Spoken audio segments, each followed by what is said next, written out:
আসসালামু আলাইকুম, আমি শাহাদাত মোটরস থেকে মোহাম্মদ ফারুক বলতেছি। আপনারা সবাই কেমন আছেন? আশা করি অবশ্যই ভালো আছেন। একটা ইনফরমেশন ধরবো আপনাদের সামনে। এই যে হাইড্রোলিক ডিস্কের যে দাগটা আপনারা দেখতেছেন, এই যে এই দাগটা দেখেন, দাগটা তো এই দাগটা অনেক ভাই আছে বলবে যে ডিস্ক টাল আছে, হয়তোবা ব্রেক প্যাড নষ্ট, অথচ কিছুদিন আগে এই ব্রেক প্যাডটা লাগানো হয়েছে।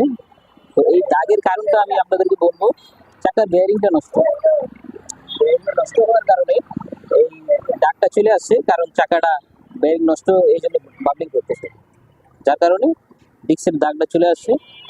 আমরা বেয়ারিং চেঞ্জ করে দিব, এটা ঠিক হয়ে যাবে। সাথে থাকুন, দেখুন আপনারা।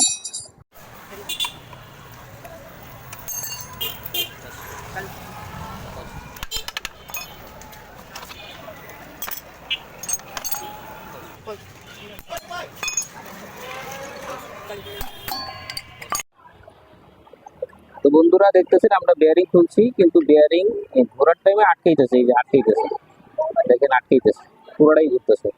হ্যাঁ, এই আটকানের কারণে এই শব্দটা আসতেছিল, গাড়ি বাবলিং করতেছিল। দুটোটা বেয়ারিং এর একই অবস্থা। তো আমরা বেয়ারিং চেঞ্জ করে দিলে ঠিক হয়ে যাবে।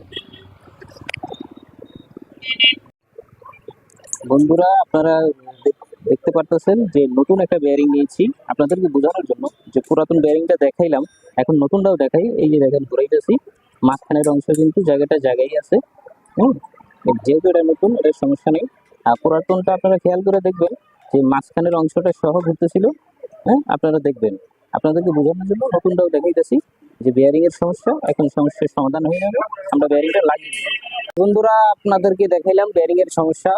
আশা করি আপনাদেরকে বোঝাতে পেরেছি। তো ইতিমধ্যে আমরা ভিডিও শেষ করব। যদি ফেসবুক থেকে দেখে থাকেন তাহলে আমাদের ফেসবুক পেজটা লাইক শেয়ার করে দিয়ে, ইউটিউব থেকে দেখে থাকলে ইউটিউব চ্যানেলটা সাবস্ক্রাইব করে দিয়ে।